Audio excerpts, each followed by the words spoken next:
My name is Andrew Doyle. Join me every Sunday evening at 7 p.m. for Free Speech Nation.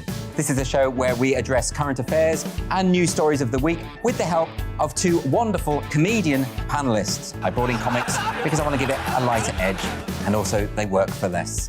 See you there.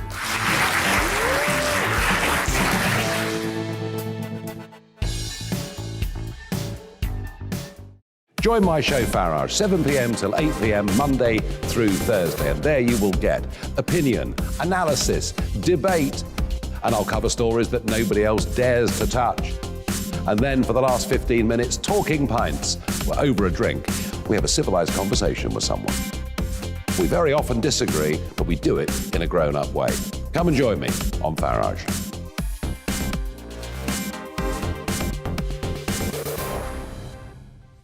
I'm Colin Brazier. I've reported from more than 70 countries around the world, covered wars from Afghanistan to Iraq, from Lebanon to the Balkans. I'm trying to bring that experience, that feel for events, to the studio. And something else, I'm ready to give an opinion. Today's stories with a spark. Brazier from 8 p.m. weekdays on GB News.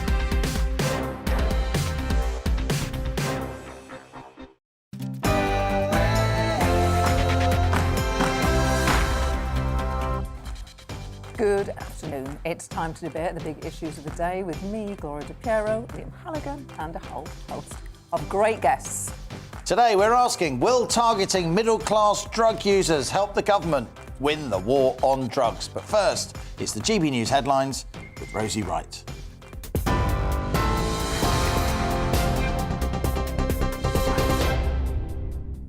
Good afternoon, I'm Rosie Wright. This is your news at 2 o'clock. Boris Johnson is pledging to break up county lines gangs as part of their new drugs policy strategy and the overhaul in England and Wales.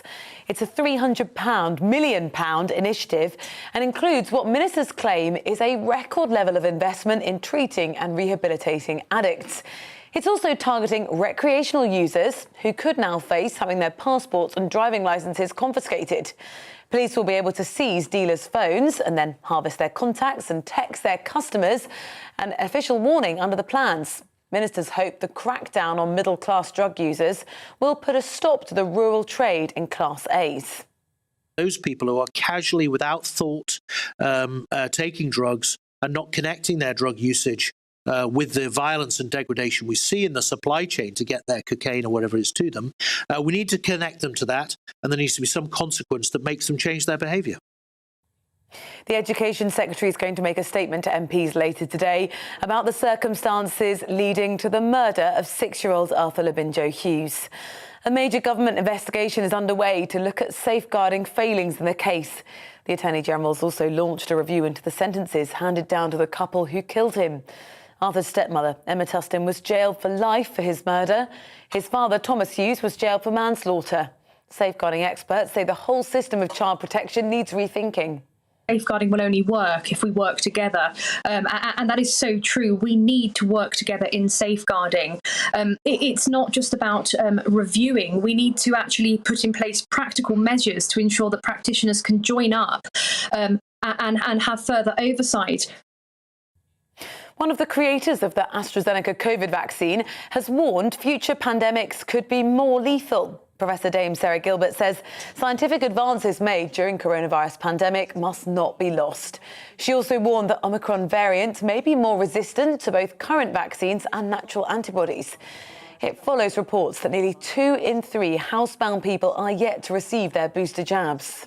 I'd like to finish on a high note, but the truth is the next one could be worse. It could be more contagious or more lethal or both.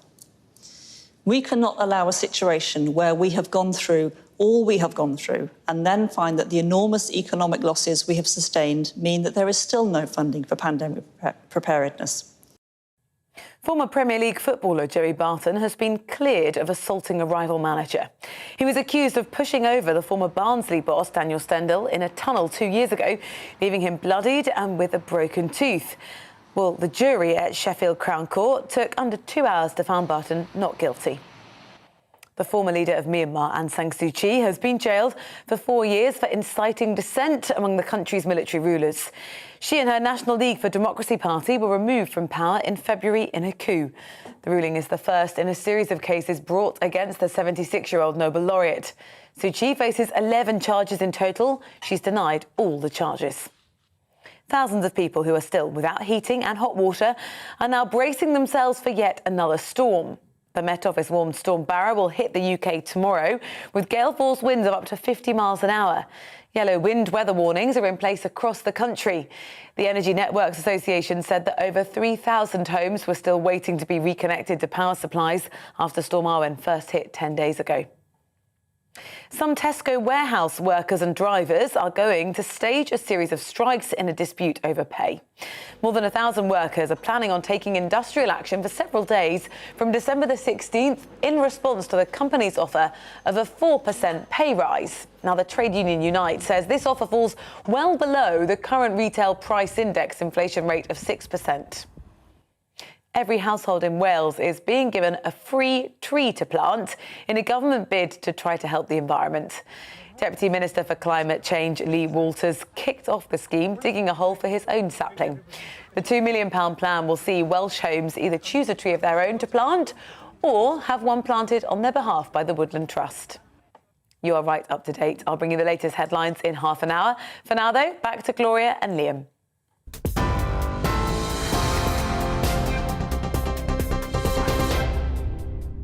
Coming up today on Piero and Halligan, for our big debate, we're asking, will targeting middle-class drug users help the government win the war on drugs? And it's not just our guests we want to hear from. As ever, we want to hear from you. Join the debate with your view. Email gbnews@gbnews.uk or tweet us at gbnews.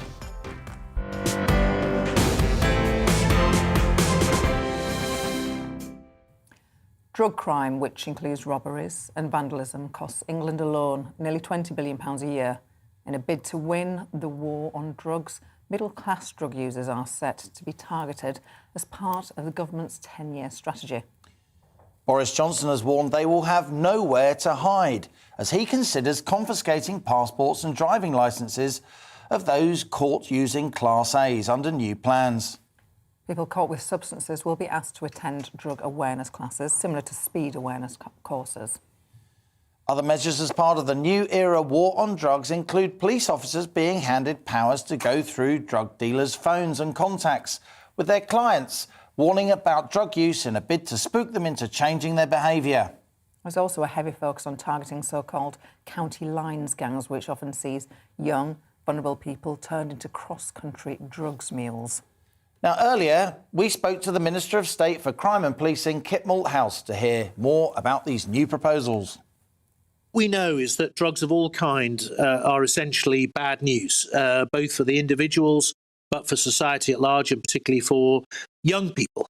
And while obviously cannabis, we've seen changes in legislation in other countries, the experience has been mixed. As the Prime Minister said on the media earlier today, our view is that illicit drugs of all kinds are very bad, and we want to see them removed from society as much as we possibly can.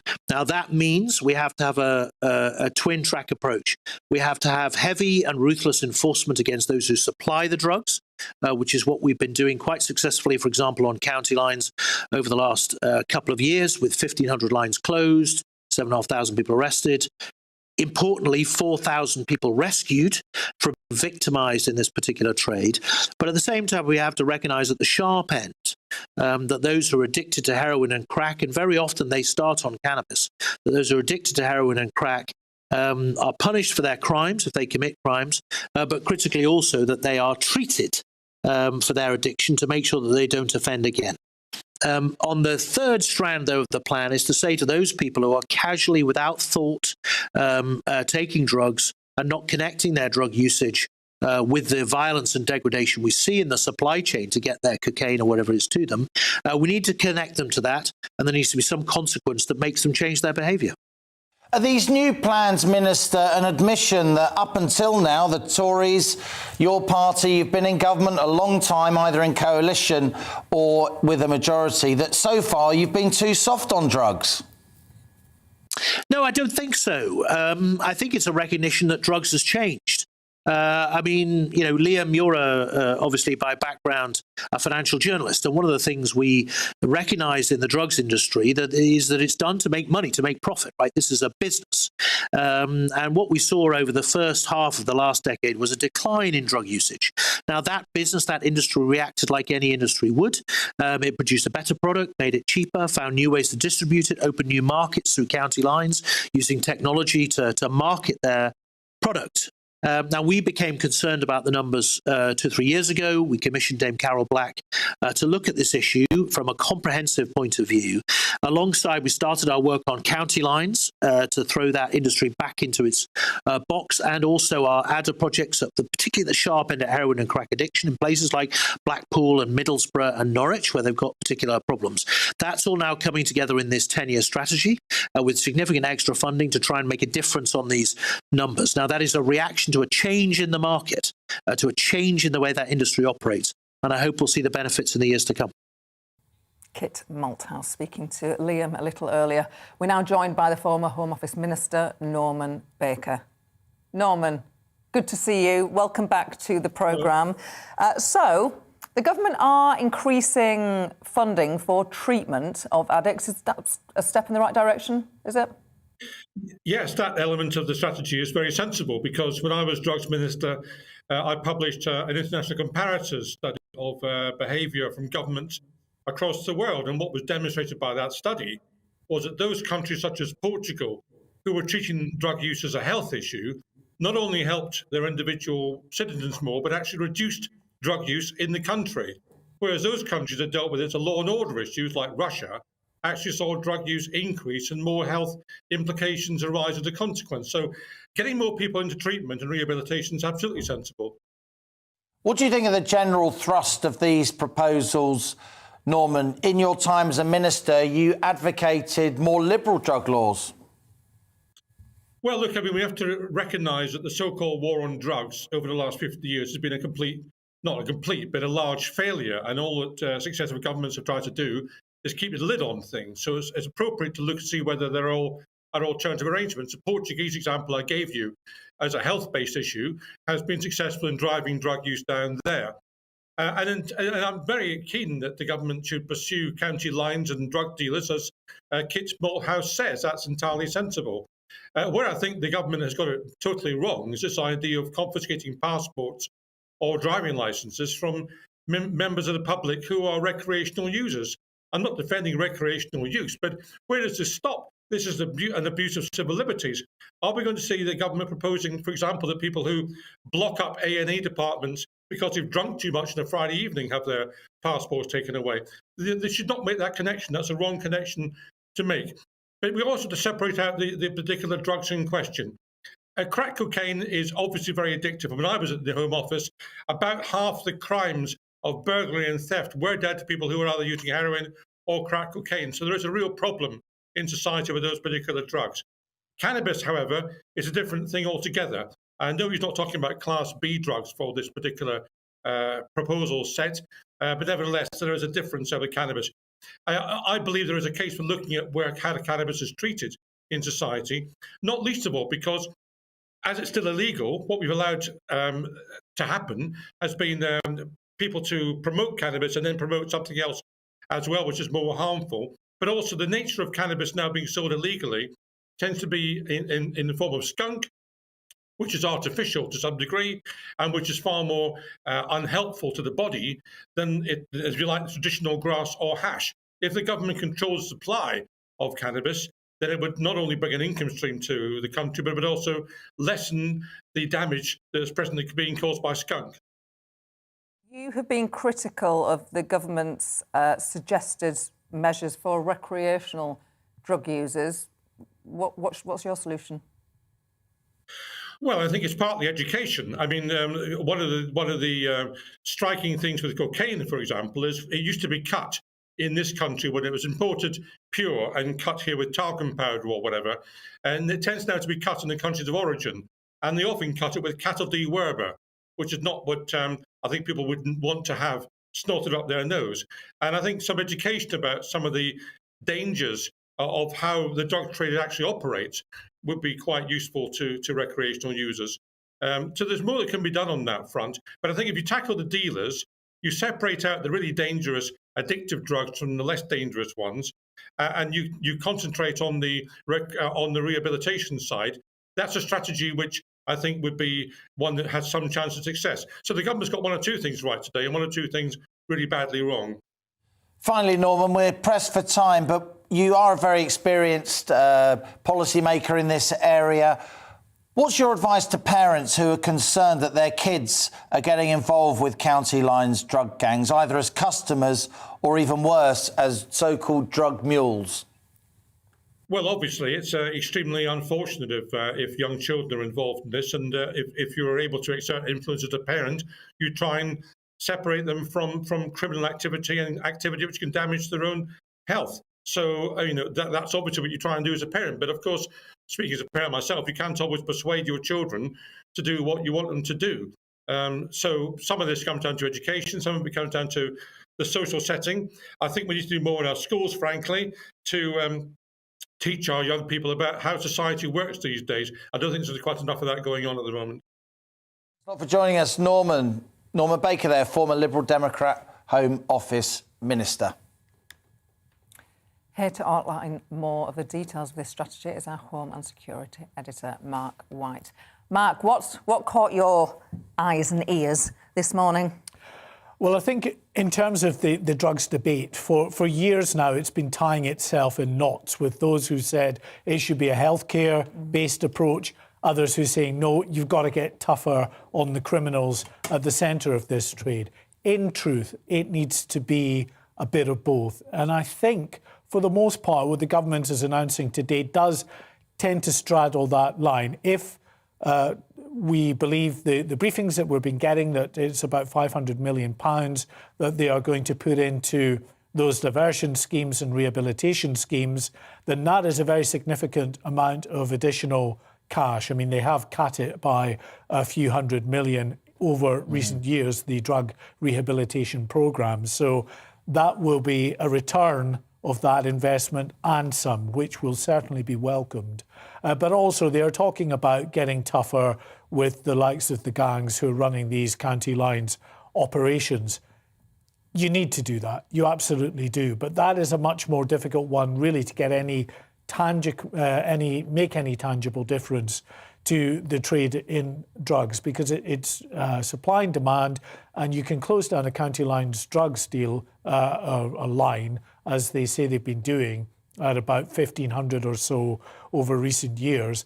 But for every one they close, another one pops out just as quickly as it takes to dismantle one. So, while there is demand there, they will go after it. So again, you need this sort of education, the message out there to try to divert people away from using drugs, even recreationally, because that is feeding the illicit trade in drugs, the violent crime that we see played out on our streets on a regular basis, with rival drug gangs fighting each other for their share of the market. Bit more of a political question, Mark, but what are you hearing from the Home Office? What's your instinct about why the government's announcing this now? And is this part of the Conservatives' move towards more social conservatism, if you like, appealing to those traditional voters, particularly working class voters in the Red Wall?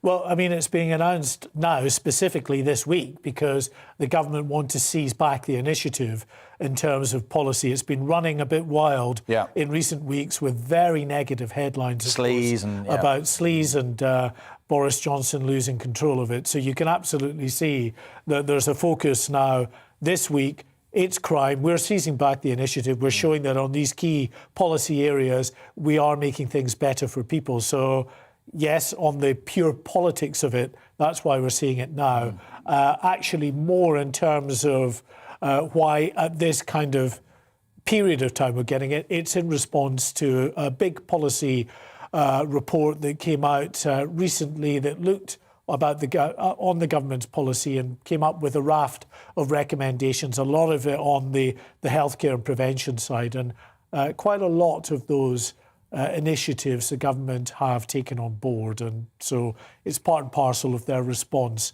to that policy review that was carried out.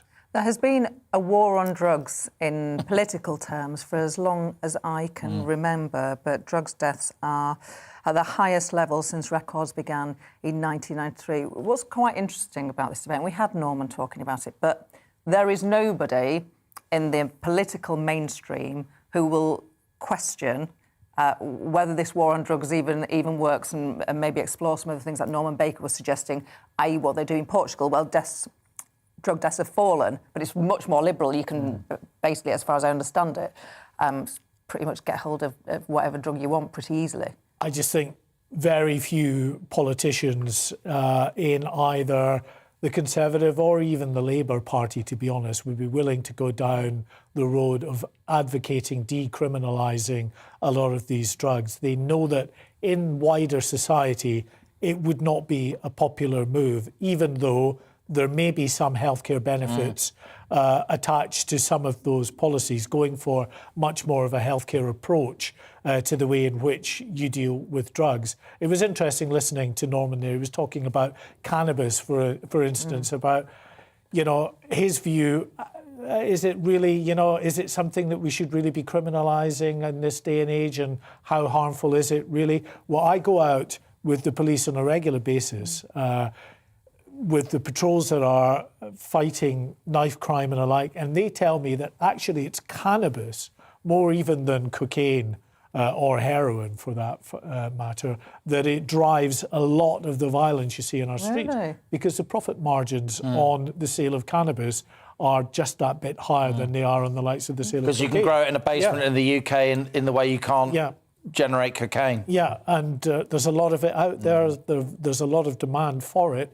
There's a lot of rivalry between the gangs who are vying for that business. So a lot of the violence that you then see playing out on the streets links back particularly to the trade in cannabis. So it's not as simple as saying, well, it's a drug that doesn't really do much harm. Yeah, medically, perhaps that there might be an argument for that. But actually, in terms of the way in which the trade in cannabis consumption plays out, it does cause a lot of harm on our streets.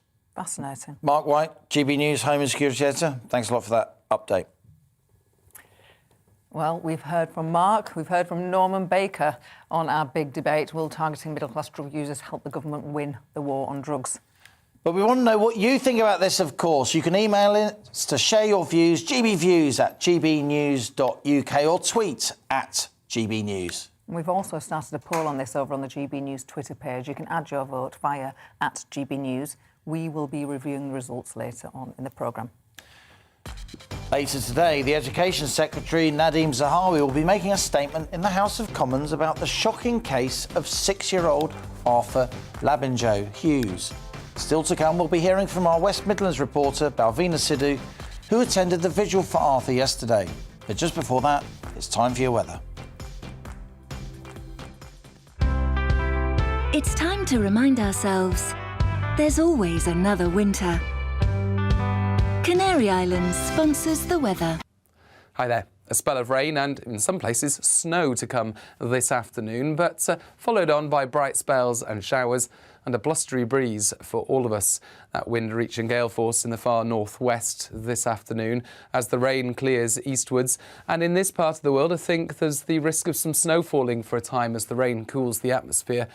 Could even settle in one or two spots, but I don't think there'll be any widespread issues with that snow. And it does clear to bright spells and showers. Those showers on the heavy side with hail mixed in at lower levels. And again, some snow falling over the hills of Wales, Northern England, Scotland and Northern Ireland.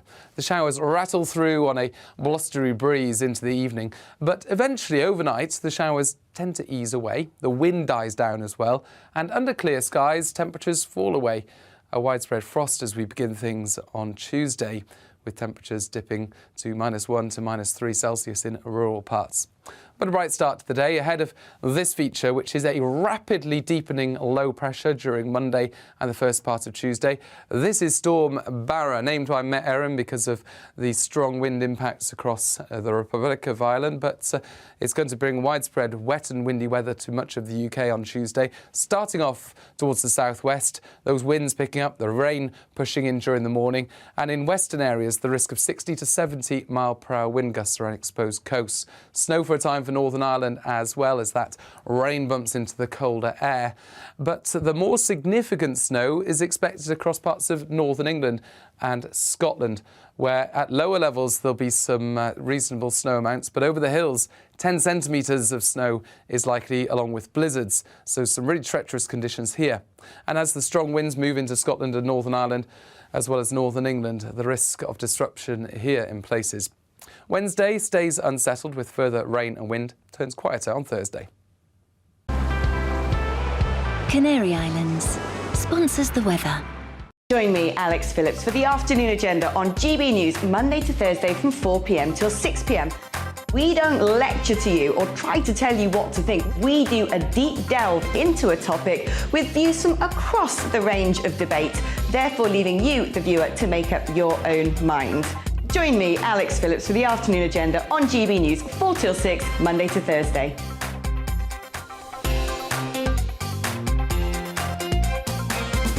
You're watching GB News live across the UK and the world on our digital stream. GB News is Britain's news channel. We are the UK's home of discussion and debate from all perspectives. We are here for you. Don't forget to join our YouTube community by clicking on that subscribe button.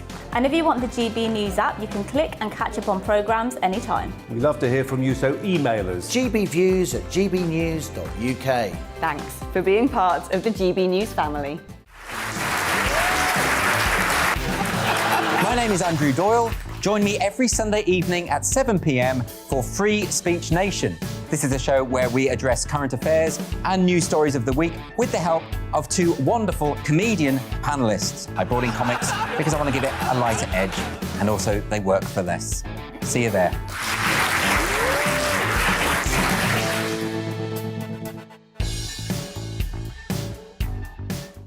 Join my show Farage, 7 p.m. till 8 p.m. Monday through Thursday. And there you will get opinion, analysis, debate, and I'll cover stories that nobody else dares to touch. And then for the last 15 minutes, talking pints. We're over a drink. We have a civilised conversation with someone. We very often disagree, but we do it in a grown-up way. Come and join me on Farage.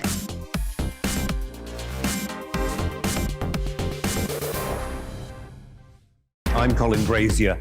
I've reported from more than 70 countries around the world, covered wars from Afghanistan to Iraq, from Lebanon to the Balkans. I'm trying to bring that experience, that feel for events, to the studio. And something else, I'm ready to give an opinion. Today's stories with a spark. Brazier from 8 p.m. weekdays on GB News.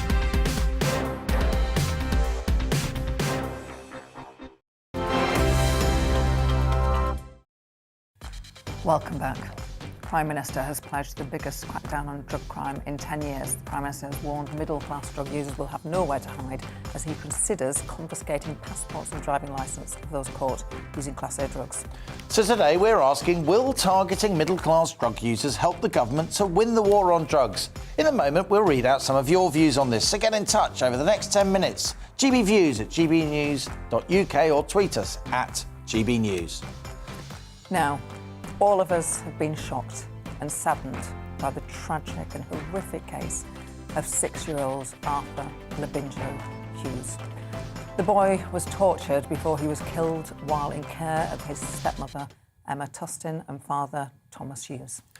Later today, the Education Secretary, Nadeem Zahawi, will be making a statement about this case in the House of Commons. But before that, let's join our West Midlands reporter, Balvinder Sidhu, who attended a vigil organised by Arthur's neighbours in Solihull yesterday. Balvinder, there was certainly a big turnout.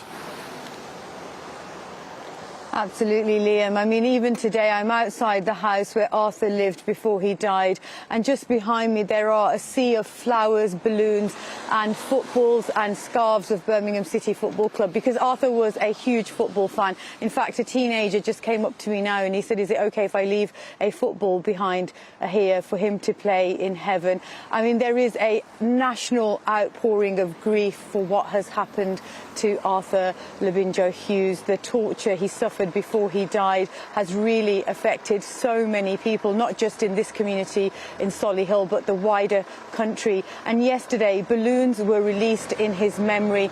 At the forefront of that was his grandmother, Madeleine Halcrow. She was here along with close friends and family, and hundreds of strangers, not just from here, but from as far afield as London, came out to show their support and to, share their grief. There wasn't a dry eye in the crowd. Everybody has been deeply touched by what's happened. It was organised by one of the neighbours who lives around 10 doors away from where I'm standing, and they told me that this incident has completely rocked their community.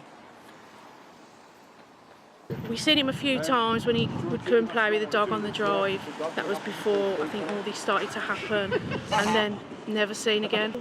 To look out your window and to see the house up the road and to think you're that close to somebody that could do that and be so evil is horrendous, it's heartbreaking. I don't think anybody will ever recover from it, if I'm honest. Not when you live on the road where it happened as well, because that house is going to be a constant reminder of what's happened. The moment I came to know about it, I just couldn't sleep, because that's, I think, one of the most inhuman incidents that I have seen. We knew Arthur a little bit. He used to walk past with his dad and he was lovely. He used to come and say hello to my dogs, because I've got a bit of a collection of dogs. And we just thought we'd do something with the community. We didn't think it'd get this big. We didn't know what was going on due to lockdown. We were all in our gardens doing our lawns and whatever and tidying up, and we just never really saw what was going on. I probably saw him three times during the time he lived here, And he was always lovely and bubbly, just gave my dogs a cuddle, walked past, said hello, called him Cheeky, because I didn't even know his name until the day he passed away. On Friday, the perpetrators of this crime, his stepmother Emma Tustin and father Thomas Hughes, were sent down. But there has been an outcry that the sentencing they received is too lenient. Almost 300,000 people have signed a petition saying that their sentences should be stronger. The local MP for Solihull has also spoken up about this, and the case has now been referred to the Attorney General for review. Arthur's grandfather, Peter Halcrow, has spoken to the Sun newspaper, also expressing that he feels that these two should never be released from prison for what they did. I mean, what they did to this little boy was horrific. I mean, going through the details of this case has been extremely traumatic for anyone who's been reporting on it or reading it in the papers or watching it on the TV. It has rocked a nation, and behind me there's still people coming constantly to leave teddy bears and flowers here. And of course, as you mentioned, Liam, the Education Secretary is going to be bringing this up in the House of Commons this afternoon. And, they are calling for a national review. A local review is already underway, but a national review will be looking into what went wrong. All the authorities that had contact with Arthur will be spoken to, and it will be investigated to see, what lessons can be learned to make sure that this kind of thing doesn't happen to another child again. The only thing we do know is that Joanne Hughes, who is Arthur's paternal grandmother, did report some bruising on his shoulder to social services back in April. That was 2 months before he died. And social services did a home visit here, but they said they found no issues, safeguarding concerns. And subsequently, that file was closed. 2 months later, Arthur died in the most horrific and tragic way.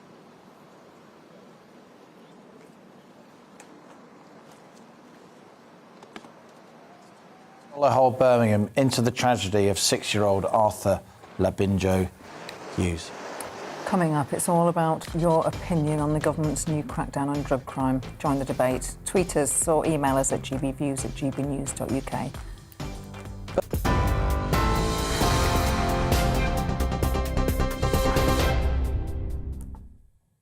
I'm Rosie Wright. Let's get you up to date with the latest headlines.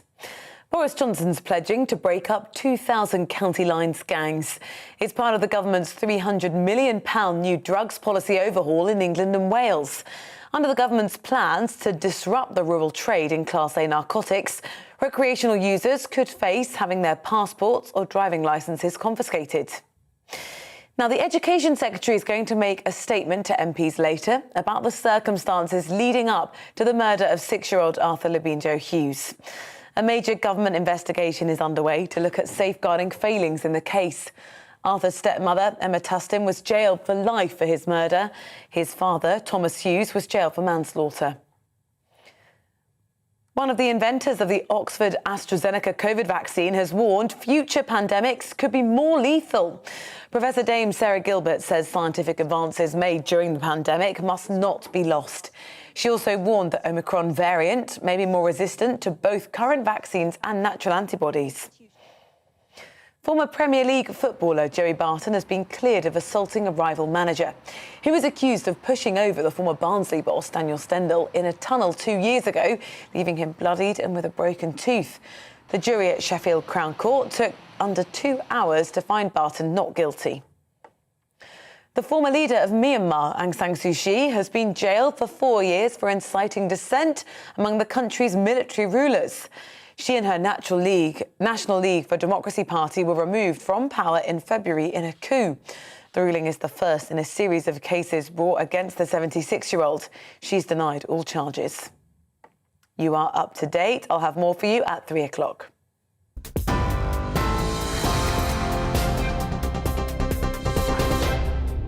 You're watching GB News live across the UK and the world on our digital stream. GB News is Britain's news channel. We are the UK's home of discussion and debate from all perspectives. We are here for you. Don't forget to join our YouTube community by clicking on that subscribe button.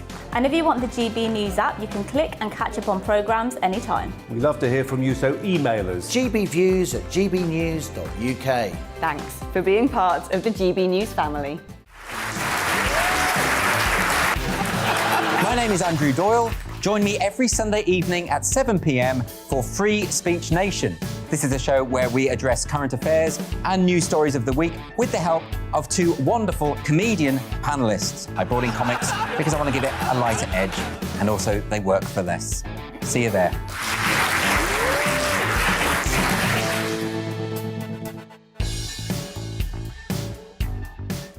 Join my show Farage, 7 p.m. till 8 p.m. Monday through Thursday, and there you will get opinion, analysis, debate, and I'll cover stories that nobody else dares to touch. And then for the last 15 minutes, talking pints. We're over a drink. We have a civilised conversation with someone. We very often disagree, but we do it in a grown-up way. Come and join me on Farage.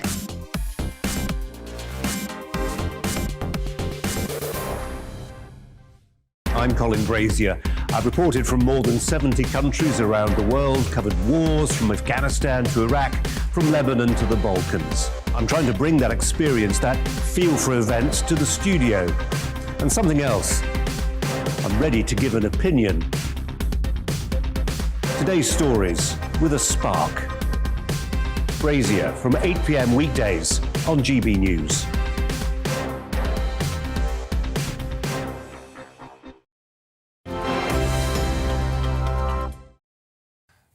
Welcome back. Our big question today, will targeting middle-class drug users help the government win the war on drugs? This comes as Prime Minister Boris Johnson announces today his biggest pledge in 10 years to track down on drug crime. These crimes cost England alone around £20 billion a year. In this new strategy, those being targeted are middle-class users, as the Prime Minister introduces tougher measures, including the threat of seizing passports and driving licences of those caught. But will this help the government get a handle on drug crime at all? Joining us now is Professor of Criminal Justice at the University of Kent, Alex Stevens. Professor Stevens, thanks a lot for joining us here on GB News. What do you make of the thrust of the government's policies here? A clampdown, getting tougher, maybe appealing to social conservatives? It's interesting because there seems to be some disjunction between what's in the press release they've released this morning and the media appearances that various politicians have been making, and what we think is actually going to be in the strategy when it's published in 1 hour's time. So about 300 million was announced to be spent on criminal justice measures, like including some of the ones you just mentioned. But Kit Malthouse, the minister in charge of this, let slip in an interview with Radio 4 this morning that there's about 530 million to be spent on drug treatment. Now, that would be a lot more sensible because there's evidence that drug treatment reduces crime, improves health, reduces death. There's not much evidence that the eye-catching, tough-sounding measures that were announced this morning will do anything to reduce the scale of drug use or drug problems in this country. Help enlighten me on this. So, from what I've read, it seems that for addicts, they will be treated to stop the cycle of crime and addiction. But recreational drug users will get their passports and driving licence taken away. For a start, how on earth would you tell which was which? Well, you can diagnose substance use disorders. Clinicians are experienced and trained to do so. But I agree with you, there doesn't seem to be much sense in threatening an ill-defined group of drug users, which would include the Prime Minister himself, who's acknowledged that he's taken Class A drugs, with measures that don't have any evidence that they would reduce the levels of use or harms. Professor Stevens, it strikes me that the international evidence is a bit mixed here. We were discussing earlier in the show the case of Portugal. Former Home Office Minister Norman Baker highlighted that Portugal has more lax drug rules now, and drug use appears to have gone down quite significantly. Then again, if you go to Japan or South Korea, the drug rules are very, very strict indeed, and again, the drug use is low. Are we in danger of being caught in the middle? Our drug laws are neither lax enough or harsh enough? I think what that research you're describing shows is that there's not much link between the levels of severity of punishment for people who use drugs and the rates of drug use and related problems. The government knows this from a review it did of the evidence in 2014. I did a study that included 150,000 adolescents from 38 different countries, and the level of punishment for cannabis possession was not a predictor of what level of use was in that country. So we conclude from this, and it's not just me, it's most people I know who research these issues, we conclude that threatening people with punishment is not an effective way of reducing drug use or related problems, which is why the Health and Social Care Committee and the Advisory Committee Council on Misuse of Drugs have both recommended decriminalisation of the possession of drugs because it inflicts harms and costs on people without having any evidence that it reduces drug use. Drug deaths are at their highest level since records began back in 1993. Why? There's at least 4 reasons. One is that there's more heroin in the market than there was. There was a drought between 2010 and 2012, so there was a dip in deaths around that time. There's also a cohort of people who began using heroin in the 80s and 90s, who've become more vulnerable to health-related problems as they've aged. But there's also the impact of austerity and drug treatment cuts. So the services that those people rely on to keep them safe and to keep them healthy have been systematically cut away over the last 10 years. And there's been a cut about a fifth in the amount of money that's spent on drug treatment. Now that is life-saving treatment has been taken away from people. And over that period, as you say, we've seen increases to record levels in drug-related deaths every year since 2012. We've, as academics and advisors, we've told the government what they need to do, which is to invest in opioid substitution therapy of optimal dosage and duration, because that is the most evidence-based, effective way of reducing the death rate. Professor Stevens, we've seen an easing of controls against cannabis in certain American states, including Colorado, California, and indeed in Germany recently. What do you make of the argument that if the police focus less on cannabis and cannabis was legalised, there'd be weaker variants, weaker strains of cannabis out there for sale, less damaging strains like skunk wouldn't be used, and then the police could focus on the Class A drugs that really do a lot of harm? Well, that's a persuasive argument, but it would all depend on how you regulate the market. So if there were to be a legal market in the UK, like there is in some states in America, We need to think very carefully about the sorts of strains that would be on sale and how they'd be advertised. Now, some US states have gone for a more free market model, and they're advertising, and they don't control, what type of product there is in the market. And so we've seen innovations where, high potency products, including sweets and drinks with cannabis in them, have been advertised in ways that young people have access to. Now, I would not think that would be a good way of reducing the levels of problems that are associated with cannabis use in this country. But there are other countries like Uruguay which have legalized cannabis and kept it within the control of the state as to who can sell and who can buy and what types of products can be sold and who can advertise. I mean, basically, Uruguay, you can't advertise. And that is a way of keeping a handle on, a limit on the increase in use that might occur if we legalise these substances. Thanks a lot for joining us, Professor Alex Stevens there, Professor of Criminal Justice at the University of Kent. Joining us on the show now is Chief Executive of addiction charity Faces and Voices of Recovery UK, Anne-Marie Ward. Anne-Marie Ward, welcome to the show. UK drug strategy overhaul to focus on recovery, not prison. I bet you like that, but I bet perhaps there are some people who've had their homes burgled that would like those people actually to serve time. Well, yeah, I mean, this isn't our main area of policy interest as a charity. We're a charity for people who can't use recreationally. And anything that we're going to talk about here, of course, is based on press sound bites, because no one's actually seen the strategy. But from the sound bites that I've seen from the press, we can see that there's more funding for treatment, and that's definitely good news. Anne-Marie, you're a former Met police officer, very experienced in this area. What do you make of Norman Baker's arguments that a more liberal approach, certainly for softer drugs, so-called Class B and C, would free up time and resource for police officers across the country to focus on Class A drugs? Well, first of all, I've never been a police officer before, so I'll just make a quick correction there. But at the heart of this question, I think it's whether or not recreational drug use is morally wrong. And, this is a complex issue with no easy answer, but it's evident that recreational use in the UK creates destructive and chaotic results in the producer countries, for instance, like Colombia. So the trade also leads a trail of violence and exploitation all the way along the supply chain. So, there is certainly argument for recreational drug use being ignorant and perhaps even selfish. But I do wonder if this issue could be better addressed through education and awareness raising for adults, maybe with a discussion or maybe a more ethical focus on the consequences of what happens in other countries rather than the more expensive punitive approaches that Boris Johnson is suggesting here that would divert money away from treatment. I suppose this group of middle class, the middle classes here they're already on board with social justice and economic inequality issues. So it could be quite easy to educate them on the inequalities.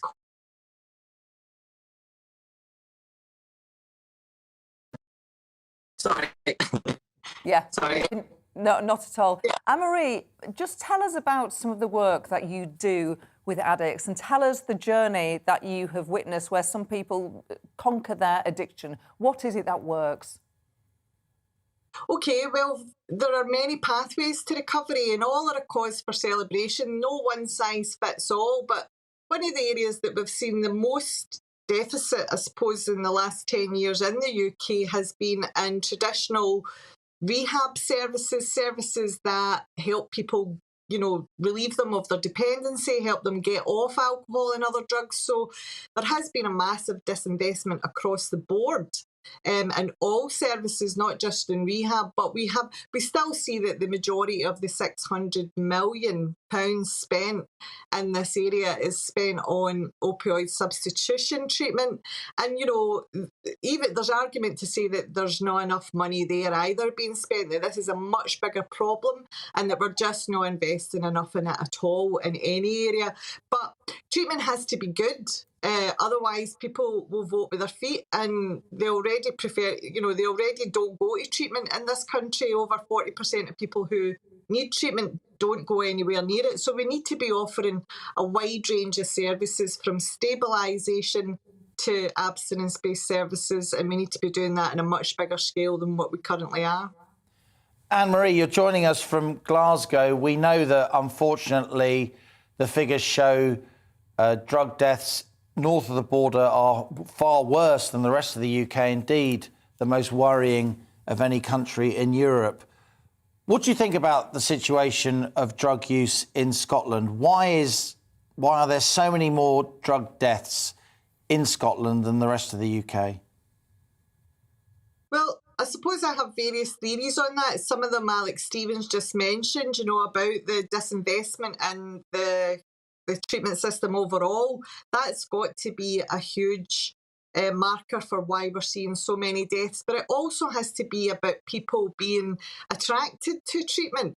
Currently, you know, in Scotland, you know, the amount of people who aren't actually coming forward for treatment is massive, much bigger than in England. So that has to tell us something about our services not being attractive enough. It also points in the direction of, you know, this is an incredibly stigmatised condition. People who are suffering from dependency feel inappropriately ashamed of that. And, you know, there's still, services are still very much Cinderella services. I have a personal theory that one of the reasons why we've got such so many more deaths in Scotland is because our services are delivered through a very systematic, stringent approach, which is via the NHS, whereas in England and Wales, services are delivered through the third sector, which is more nimble, it's more fleet of foot. So people can, you know, turn up at a service in England and Wales and get, for instance, a substitute prescription that will help them stabilise on the same day. And in Scotland, we recently advocated for a young man in Edinburgh, whereby it took us 10 weeks to even get him a methadone script. So I think both countries have got a long way to go, but I do think that, you know, as far as Scotland's concerned, we also have a penchant for oblivion up here, you know, that maybe our English counterparts don't have.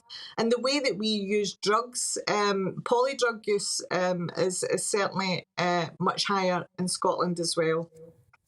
The narrative is that addicts feed that habit through committing crimes.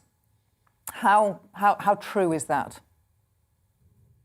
Well, it depends what what section of the addicted population you're talking about. If you're talking about those who are regularly, you know, turning up at our crisis services, who are in absolute crisis, they regularly represent, I would say, probably only about 10% of the addicted population. The majority of people who are addicted to a variety of different drugs, including alcohol, are still functioning. So yeah, I think the actual stats say that over half of the people who are turning up at services are regularly involved in some sort of criminal activity to feed their habit, which just makes the argument stronger to invest more in the treatment system to help them get well and to get free from their dependency. So I think whilst we're diverting money away into, you know, crazy schemes that, you know, about taking people's passports off them or, you know, preventing them from driving their cars, I just think that is probably political rhetoric for the sake of making headlines. I just think that these aren't even sensible policies at all. So as somebody on the front line of our war on drugs, Anne-Marie, somebody who sees the human reality of drug addiction and works in your local community, what would you give the Prime Minister as a mark out of 10 for these proposals and why? Well, do you know what? There's some really good stuff in it. You know, he is talking about a focus on health, so it's like I would give him a 50-50. It's crazy that, you know, we're talking about punishing people for being ill.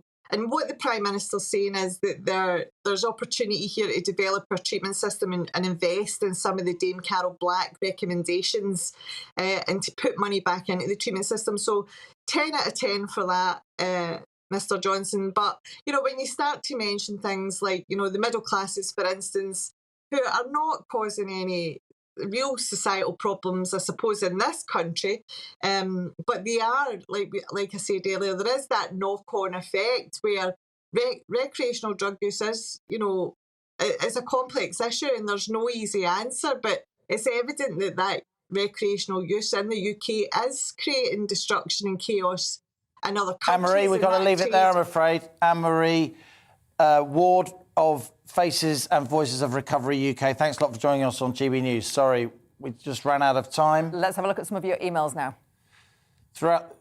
Sue says, of course, targeting those using Class A drugs is correct. Victor says it's the same old tactics and nothing will change. We need to look how other countries have reformed laws that actually work. Peter says confiscating passports and driving licence is a fantastic idea, a proper deterrent to middle-class drug users, unlike fines that they can afford. Megan says targeting all drug users will have an effect, not just one group. Curtis says taking passports away, again, a great idea. Laura says we need to be going after the dealers and the big criminal gangs and supporting people that are addicts. And Tim, his view, middle-class people need to know that they can't get away with behaving like this. They like to complain when they get mugged or burgled, but then they try and get away with it themselves. Sarah says the focus of this money needs to go into education and support for drug users. Adam's view, if we legalise drugs, we'll get rid of the criminal side of things and that will end the war on drugs and solve the crime. You've been voting in our Twitter poll. We asked, will targeting middle-class drug users help the government win the war on drugs? And 73% of you said no, it won't. 27% said yes, it will. You've been watching Piero and Halligan here on GB News. We're back tomorrow at 2 p.m. Up next, it is the afternoon briefing with Darren McCambry. I'll be back tomorrow at midday, and Liam, will be back at 1, and we'll see you together at 2. Thank you. It's time to remind ourselves there's always another winter. Canary Islands sponsors the weather. Hi there. A spell of rain and, in some places, snow to come this afternoon, but followed on by bright spells and showers and a blustery breeze for all of us. That wind reaching gale force in the far northwest this afternoon as the rain clears eastwards. And in this part of the world, I think there's the risk of some snow falling for a time as the rain cools the atmosphere. Could even settle in 1 or 2 spots, but I don't think there'll be any widespread issues with that snow. And it does clear to bright spells and showers. Those showers on the heavy side with hail mixed in at lower levels. And again, some snow falling over the hills of Wales, Northern England, Scotland and Northern Ireland. The showers rattle through on a blustery breeze into the evening. But eventually overnight, the showers tend to ease away. The wind dies down as well. And under clear skies, temperatures fall away. A widespread frost as we begin things on Tuesday, with temperatures dipping to -1 to -3 Celsius in rural parts. But a bright start to the day ahead of this feature, which is a rapidly deepening low pressure during Monday and the first part of Tuesday. This is Storm Barra, named by Met Erin because of the strong wind impacts across the Republic of Ireland. But it's going to bring widespread wet and windy weather to much of the UK on Tuesday, starting off towards the southwest. Those winds picking up, the rain pushing in during the morning. And in western areas, the risk of 60 to 70 mile-per-hour wind gusts around exposed coasts. Snow for a time for Northern Ireland as well as that rain bumps into the colder air. But the more significant snow is expected across parts of Northern England and Scotland, where at lower levels there'll be some